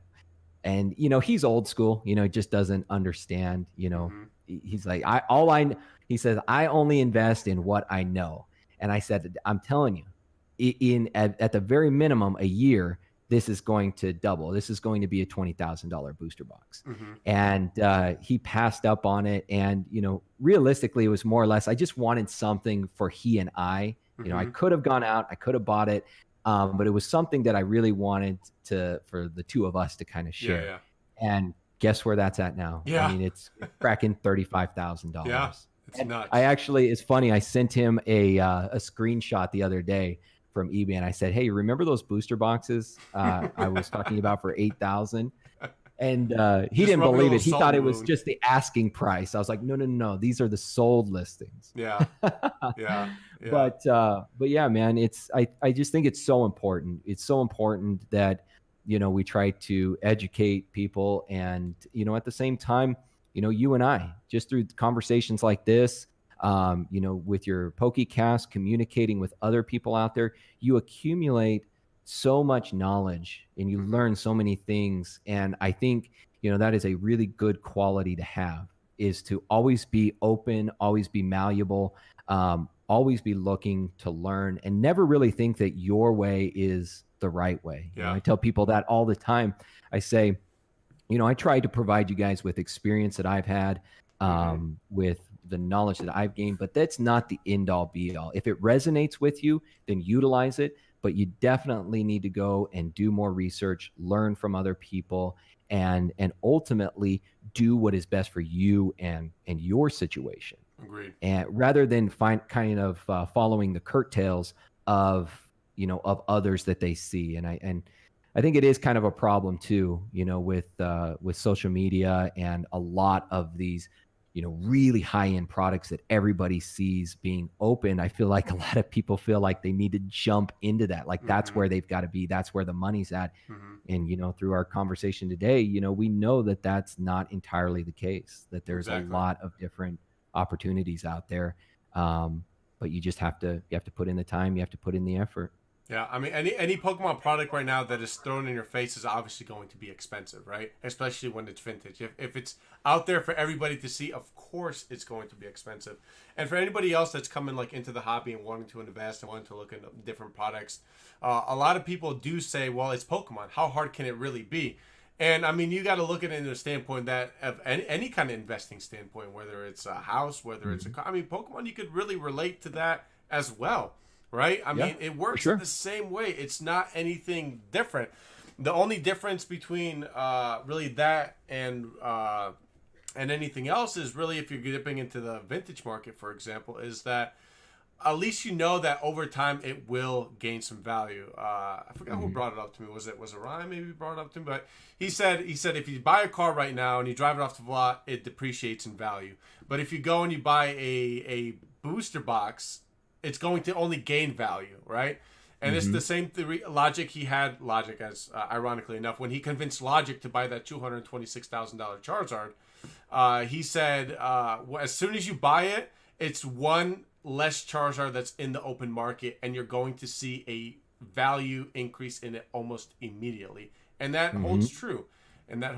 But yeah, for anybody that's coming in right now, I guess what I was trying to say is, of course, anything that's thrown in your face and it's right then and there and it's obvious, of course it's going to be really expensive. But like you said, you got to do your homework, you got to do your research, and really find that product that is overlooked right now. It's underneath the radar, and eventually, as some of the more stuff becomes unattainable and more expensive, people are going to reach out to those different avenues and try to get some of that product, which is within a reasonable reach, because even some of that stuff is quite a bit expensive. And yeah, going back to your base set booster box, the man, that would have been nice to buy for $8,000 at that point, looking back at it. Well, my wife buddies told me the same thing. She's like, why didn't you just pick it up? Yeah. Why didn't you just pick it up? And not even I mean, I couldn't have even forecasted that kind of increase in such a short time frame. I thought it's going to have to be at least a year. You know, I thought maybe a year, we could see 16,000, maybe between 16 and 20. So I thought, even if I don't pick it up now, there'll still, be time. And then you know how things are. You get caught up with your life, and it kind of goes to the back burner. And then next thing you know, you turn around and there's your $35,000 investment sitting there. So and that was what? That was 2 months ago that you had that conversation? About 2 months ago, you said? 1 month ago? Yeah. About 2 months ago. So over that period of time, it seemed like it was growing probably at about $500 a week at that point in time, if you give or take, right? About $500 a week. And then it just kind of grew to $3,000 a week as soon as Logan Paul cracked open that first edition base set booster box, because everybody, was going after that kind of stuff. So yeah, I mean, I have to give it up to, honestly, man, Z from Z&G Emporium. He was calling it. He was calling it earlier this year. He said, if there is one product that I would recommend, it's base set unlimited. Yeah, it's base set unlimited. This is probably the most undervalued, underappreciated product out there. And I have to give him credit in that regard, because he definitely called it. And it was really just a matter of time, And that's, one of the areas that I've been looking into that'll probably be getting soon is the Japanese base set booster boxes. And again, it's that trickle down effect, Now, I mean, now base set unlimited is the price of a new vehicle.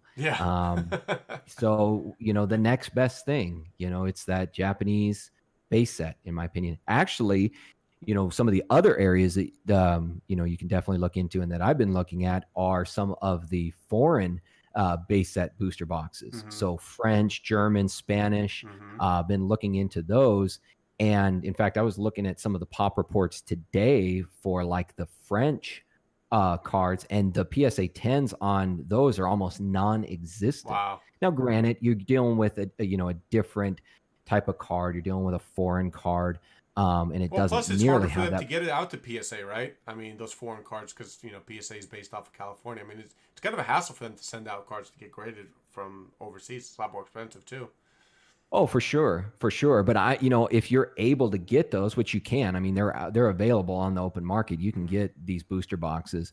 But I mean, if you can get those into the States, I mean, like I said, the pop reports on those cards are almost non-existent. Yeah. And that's another area, again, that's another area that people can look at is, what's the next best option? These are all unattainable now. So maybe I start looking at French, Spanish, German. They're all the same cards, just a different, so maybe you get your glue rack instead of your Charizard. Yeah, exactly. So what's kind of crazy to me is the fact that, I mean, essentially, the prediction for base set to finally blow up is not really far-fetched when we, let's say, would have talked about it 6 months ago. Because, I mean, you had E-Series boxes like a Skyridge, for example, that were doubling the price of a base set booster box at that point in time, right? Why is something that was released that long, 2007 was Skyridge, I believe, 2006, 2007 was Skyridge. Why is it set from... Was it late? I believe it was about 2006, 2007 was about Skyridge area. But why is it set like that a lot more expensive than the original base set unlimited booster boxes? It really makes no sense. It's not like they had a first edition stamp or anything like that. Sure, you got the Crystal Charizard from Skyridge, and I mean, it's a cool looking box. I mean, it's very impressive, the pack art and themselves. But I mean, it's almost an easy prediction to think that 6 months ago, if we were to talk about it, the base set was going to eventually blow up. I mean, why wouldn't it? It's the perfect item to blow up at a rapid pace, especially with the right influence, and it's exactly what happened. Well, and I think one of the big reasons that Skyridge and Aquapolis is so expensive is because that set was very limited in its overall supply. It was that was right around the time that Pokemon and Wizards of the Coast were having their big legal battle over how things were going to proceed. Now, I don't know exactly what went down during that period, but that was one of the big factors why Aquapolis and Skyridge were so limited, was because of what was going on. And so I think that is why you see Skyridge and Aquapolis so expensive compared to base set. And what people have to realize is that, people talk a lot about the supply and the print runs and things like that. If we look back, I mean, base set, it was printed just as much, if not more, than much of the modern product that we have today. Now, the difference is the perspective that people have nowadays. There's way more people that are holding on to product nowadays than there were back then. But as far as print runs are concerned, I mean, they're almost identical for the most part. I mean, you got to think, I mean, you remember, I know I certainly remember how popular Pokemon was in 1999, 2000, 2001, and they were pumping product out as fast as they could. I mean, you were talking about it earlier, finding it at 7-Eleven. Yeah. I mean, I don't know about you, but I haven't seen a Pokemon pack at a 7-Eleven. Detective Pikachu was the last time I saw Pokemon product at 7-Eleven. Was when they came out with Detective Pikachu set. They actually brought it back to 7-Eleven for that limited amount of time. Yep, you can go in there and you can buy it up, which was kind of actually fun to see. It was a little bit nostalgic seeing that. Oh yeah, but yeah, for you sure. can buy booster packs at 7-Eleven from Detective Pikachu. Yeah. That was cool. Yeah. So, you just have to think about that. It's, that product, going back to Skyridge, Aquapolis, a lot of this boils down to it in any kind of market. You have to look at supply and demand. You know what I mean? So even though, there was probably a lot of that base set product that was opened, over the course of this last 20 years, that supply has definitely dwindled. From the get-go, Skyridge and Aquapolis was very limited. Yeah. It was very limited. So that's why you're seeing those prices go so high. Yeah. But, to your point, it is confounding to see some of, whether it's individual cards, whether it's sealed products, the difference in some of these WotC products versus more modern products and the price differential. And sometimes to me, it doesn't make sense either. It doesn't make sense. Yeah. And, you're speaking of a bunch of product out there that people are keeping sealed. I mean, how much do you think right now is being stored away? I mean, I would assume everybody and their mother right now is storing away product, and we're going to see a ton of resurgence down the road. It's not going to be as limited as some of the stuff that we're seeing now, like, for example, like a Skyridge or base set, right? 10 years down the road, I have a sneaky suspicion that there's actually going to be a lot of sealed product that are resurging back into the market, more than we're ever seen before right now in today's market. I mean, everybody is holding on to product, right? I mean, something that they love, and by the cases too. By the cases, they're just holding on to product. Yeah, and really the big determining factor in that will be how long do they hold Yeah, on to do these they products? have the capital hold on to it? Exactly. Yeah. Exactly. You know, we Yeah. talked about that earlier. You know, when people get into a pinch, those are going to be the first Yeah. things that they sell off, you know. And you know, just look, that's why, you know, for me, you know, when I look at the Pokemon market, I try to look at it from more of like a macroeconomic standpoint of what is going on outside. Like, this doesn't exist just in a vacuum. What's going on in the larger, broader, you know, economy? And you know, that's one of those factors that you Mm-hmm. have to take into consideration over the Mm-hmm. long term. Is what's the economy going to be like? You know, what are people's financial situations going to be like, and will they be able to hold on to these? You know, and I mean, Exactly. also with the proliferation of social media, you know, more and more people entering into this space, um, you know, a lot of these creators, content creators, I mean, they're opening up these products, you know, like crazy. Yeah. It's really baffling to see. And so I think that definitely has something to do with it as well. But it's just one of those things that you'll just have to wait and see, you know. Yeah.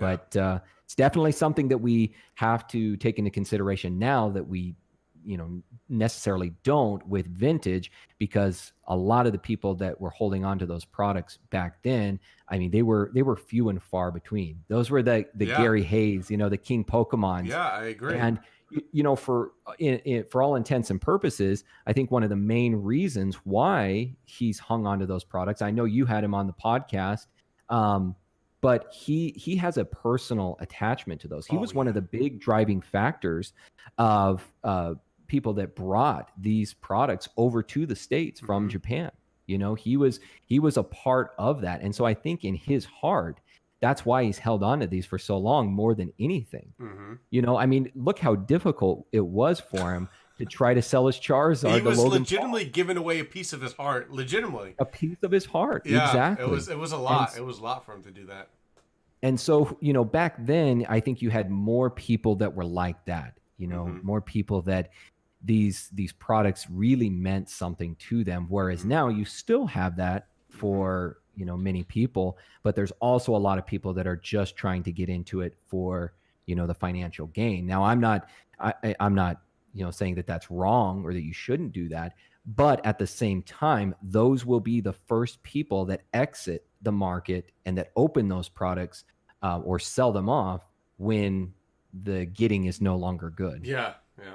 Yeah. So it'll just kind of be a test of time to It will. see, you know, how many of these are still around. And also, you know, if we do in fact go through another lull period, you know, who knows? We may go through another period like we had from 2004 to 2016. I don't think it would nearly be that long, but we may Yeah. go through a lull period. Mm-hmm. And again, you know, I used to see this all the time in the, you know, financial realm of as soon as the market would take a dip, people start selling off. And for the most part, that is the exact opposite of what you want to do. You want to Yeah. ride it out.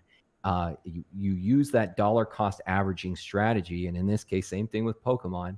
As long as your financial means are good, which they Yeah. should be, if you've done things, you know, right in the first place, Mm-hmm. you ride that out and you come back out on top in the end. But those type of people, in my experience, are few and far between.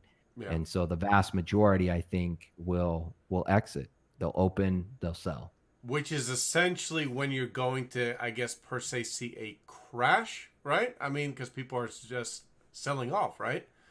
At that Well, point in time. it depends on the magnitude, in my Yeah. opinion. It depends on, you know, how much of a dip we see. Yeah, I mean, it could certainly lead to a crash. Mm-hmm. But it just kind of depends, you know, and again, it would depend on a lot of extraneous factors, in my opinion. You know, what is the economy like? What are people's, you know, personal financial positions like? Mm-hmm. Um, you know, because in the end, you know, if the broader economy is really struggling, it can be a good and a bad thing. It can Mm-hmm. be a good thing in the sense that it will actually drive up the Pokemon market as people explore alternative financial assets, or it can be a bad thing in that they have these product on hand and they feel that they're in a position that they have to sell off in order to try to maintain maybe their current financial position. And so it could be a good and a bad thing, just like what we've seen over the last few years, like with gold and silver. That's had its ups and its downs. Mm-hmm. And typically you see an inverse relationship between the price of gold and silver, and the stock market. Stock market's doing really well, usually the price of gold and silver will go down, and just the opposite. If the stock market's doing really poorly, precious metals, gold, silver, the one thing that actually does do really well is stocks for gold and silver mining companies. Because when the price of gold and silver, let's say that it increases, like now up to $2,000 an ounce, that could mean a 200, well, not that big, but it could see a big increase in the overall stock price, much more than the actual value of the gold or the silver itself. The stock price usually will reflect even more than that. So I think it's just Oh, go ahead. I think it's just something that we all have to take into consideration. That's if I could leave everyone with one thing here tonight, it's try to look at the big picture of things. Don't try to look at the Pokemon card market in a vacuum, as this kind of standalone thing. Look at everything more broadly, and then you'll have a much better perspective on where you actually see things going. And if you do see, a downfall, if you do see a dip in the Pokemon card market, I think you'll be better suited to be able to ride that out, or at least have some perspective of where it can come back to. Exactly. I mean, it wouldn't be a bad idea to go into investing into Pokemon thinking of that dip, right? Being like, all right, well, if this happened this way down the road, am I going to be okay spending this X and Y amount of money, right? I think that's a good approach really going into it. Can I afford to spend this much if this were to drop off? Or if this happened in my life, am I able to still hold on to this product? And I don't think it's a bad way of looking at things. Am I able to ride out a dip, or, ride that wave while it's happening? Or am I going to be an individual that needs to sell? And if it's at that price point where you're like, dang, if that really happened to me, I have to sell, then it's probably not the right investment for you. And you should look into getting something maybe a little bit cheaper, or something a little bit different in that category. I think that's a really good way to really... And the other big thing I think that people need to realize is they need to have diversification. If you're wanting to be kind of a well-rounded investor, you need to diversify your whole portfolio. So if Pokemon is a part of that, somebody's revving up their engine. I can't hear it. If Pokemon is a part of that, then again, you have to kind of look at your more, from a macro approach. So, for me, Pokemon is a part of my investing strategy, but it's a small part. And so if you kind of spread yourself out and you start looking at other areas that you're investing, Pokemon can be looked at as a hedge, much like other investments out there. If one part of the economy is doing poorly, you can have an investment. People like I hear Graham Stephan talk about this all the time. What's the guy from Shark Tank? I always forget his name. Mark Cuban? No, not Mark Cuban. Mr. Wonderful. What is? I can't remember. Oh man, yeah, I don't know. I just know him as Mr. Wonderful. Yeah, Mr. Wonderful. But these are things that is just common financial know-how. Is you need to always have a hedge. The extremely wealthy individuals out there always have many different investments so that they can hedge against market downturns in one area or another. It's like and if we're just speaking of Pokemon cards, in the financial world, you have stocks and you have bonds. Okay. So stocks, markets, if the stock market's doing really well, people are probably investing less into bonds, but it's really important to have bonds in your portfolio as a hedge to a market drop. So we call that, having a balanced portfolio. And especially, as you're investing over the long term, as you're investing towards your retirement, that changes, that allocation changes.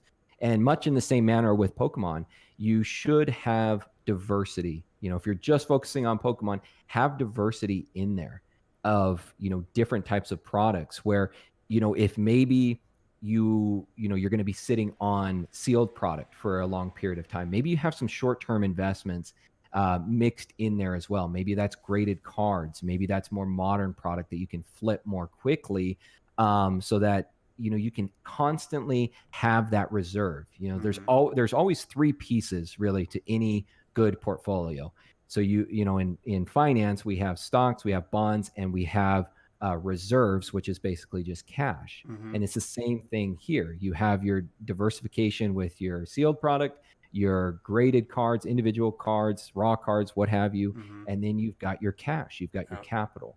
And, to me, I think the most successful, the people that you see that are successful and that you see the King Pokemons, the PokeRevs, they talk about this kind of stuff. It's all part of it, because in essence, no matter how far you want to take something like this, it is a business.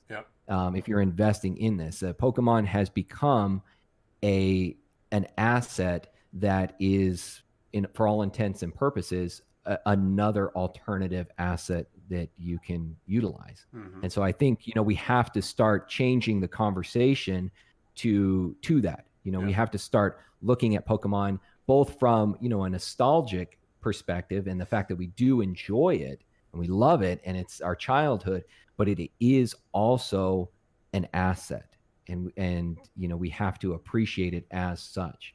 And I think there hasn't quite been that delineation between the two yet. I think people are trying to kind of flip-flop. They want to have their childhood, but they don't want to have to pay the price point for it, or vice versa. And so I think we definitely have to include this in the conversation now. So. I agree. I mean, there's people out there that are angry that's saying, well, why is Pokemon all about money now? Everybody is always putting price tags next to their cards or next to their product or whatnot. And I always refer back, to even the vintage area, even back when, we were kids. Pokemon has always had a value next to it. There's never been a time where your essentially your Pokemon asset did not have a value, but that's all we talked about. Ryan told me a story about, how kids would walk around the school and yell, I got a $35 Charizard. I got, there's always been value with your cards. Any collectible out there, there's always a value next to that product.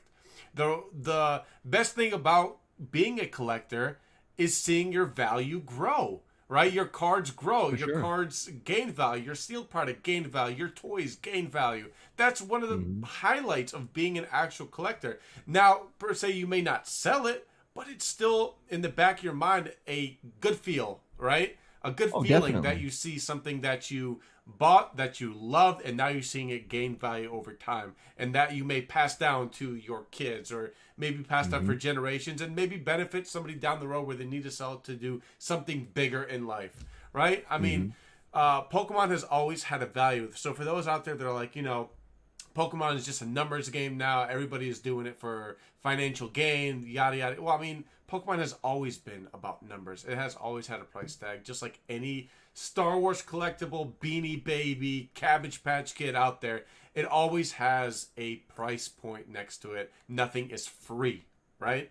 Right. And it's so funny you mentioned that, because this was it was a lot older video that I had done, but I uncovered this article from I think it was 1999, if I'm not mistaken. And they were talking about this very thing, about how kids in school, they knew the prices of the cards. They knew how much they were essentially appraised for, and how much they could sell them for. There was a price guide. There was a price guide. Exactly. We've always had price guides. Exactly. So this is something that I feel like you said, has always been ingrained into the hobby. Yes. And that also, that that also lends to the popularity of certain cards is their value. Mm-hmm. How valuable are they? Now, some of that may have to do with just, subjective meaning. Mm-hmm. But a lot of it, the popularity of certain cards is tied to the value of those cards. Mm-hmm. And, um, it's no surprise that Charizard has become sort of the gold standard of the TCG. Yeah. It's been the most valuable card since the very beginning. You can Yeah. look at these old price guides from the late 90s, and Charizard is the most valuable card. Yeah. It's, I mean, So it's it's just the way it started off and never skipped a beat since then. mm-hmm, Um, and, exactly. and yeah, I mean, it's always going to have that staple as one of the best sought after cards out there in the open market, no matter whether it's vintage or modern. Everyone is going to always be able to relate to that Charizard because we related to it back in 1999, and it's never skipped a beat since. So Well, and the thing that I like to talk about as well, and I get it all the time from people who, on one hand, they've been able to invest in Pokemon and use the profits that they've made to do some really great things, mm-hmm. maybe pay off student loans, Yeah.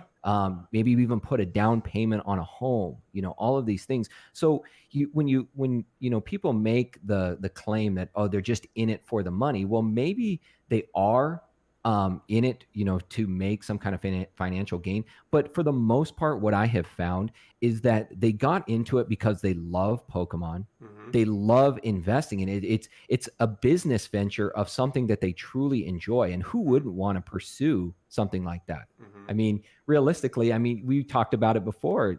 To be able to do YouTube or to talk about Pokemon or to have Pokemon content and have that your full-time job, I mean, how awesome would that Yeah. be? And so Yeah. essentially, you have a lot of people out there that are just wanting to do the same thing. They're wanting to make a business around something that they Mm-hmm. truly enjoy. And Mm-hmm. I don't think that there's anything wrong with that. Yeah. I really don't. Yeah. And but we do have to have these conversations. Yeah. We have to have No. these conversations so that people are better positioned to actually make this a viable business for themselves. Yeah, and I agree. And just like you said, I mean, it's not the fact that they sold their Pokemon product that they didn't enjoy it. They just saw an opportunity to sell something that they love, and they probably, are having a hard time with it. But they might be a down payment for a house, their dream home that they wanted to do. So rather than just having a box of Pokemon cards that they did truly appreciate, they're using it as I guess, factor into getting something that they actually may need to improve their life, whether it's a family, kids. Sometimes you sell those assets in order to get another asset, and this how just Right. it works. It works, and it doesn't Yeah. mean that, like you said, that it's they didn't enjoy or love the product. They just did what they had to do at that point in time, and that's why we see vintage stuff enter the market. It's because of those exact reasons. People see that their unlimited base set booster box is now worth $35,000. Well, their card that's a 1984 just broke down, and they could probably go to the dealer and get a new car with that money. So now they're Yeah. putting it on the open market. Someone else is going to buy that box, cherish it, and they got themselves something they actually needed to sustain life and get around and whatnot. So you see Well, that and happen a you lot. you make such a good point there, is that I think what a lot of people don't realize is that even for people that are investors, a lot of the people out there that are investing, they are uncovering and bringing products to market that maybe otherwise would not be there. Yeah. And what does that do? That can put that product in somebody's collection. Mm-hmm. And so it's this cyclical, process of I really feel that one definitely helps out the other. Now there's nefarious characters, in anything. But I Mm-hmm. think for the most part, investors and collectors, they exist harmoniously for the Mm-hmm. most part. One definitely helps out the other. Yeah. And what I find time and time again, and for myself, talking about how profits and different things go towards different areas. In the beginning, I was able to use a lot of the profits that I had made on Pokemon cards to help me invest in other areas. Mm-hmm. It helped me to, break into things like real estate, for instance. And ultimately, what that can do, by being an investor, maybe you start into Pokemon cards as strictly an investor, Mm-hmm. but I think for a lot of people, they're investing so that they can be a collector. Mm-hmm. They're maybe for a lot of them, reinvesting their proceeds from their investments so that they can build their collection. Yeah. And for me, that's what a lot of it has been as well, is being able to invest, being able to diversify into other areas so that I can strictly focus on being a collector. Yeah. So that by, a certain point, I don't necessarily have to worry about investing just to garner profit, but I have basically done my due diligence so that I can strictly be a collector. Makes perfect sense. I don't think you can say any better than that. I mean, that makes perfect sense, dude. Yeah, I mean, it's just I can't say it better myself, dude. I mean, that's well said. By the way, KK said to stay hydrated. I have my drink. I haven't seen you drink in a while, but I am staying hydrated over here. Well, here I'll cheers to you because I think we both got Yetis. And by the way, I did get a couple super chats. I got one from yours truly, Chelsea, and then I got one from my boy Yizzy. So thank you guys for that. I've been meaning to say it, but we get lost in some conversation, and I forgot to mention it. But dude, POKENAV, I appreciate it, man. I think we're gonna end on that strong note you put on there because I mean you can't really say anything better than that to end the freaking Pokecast. So.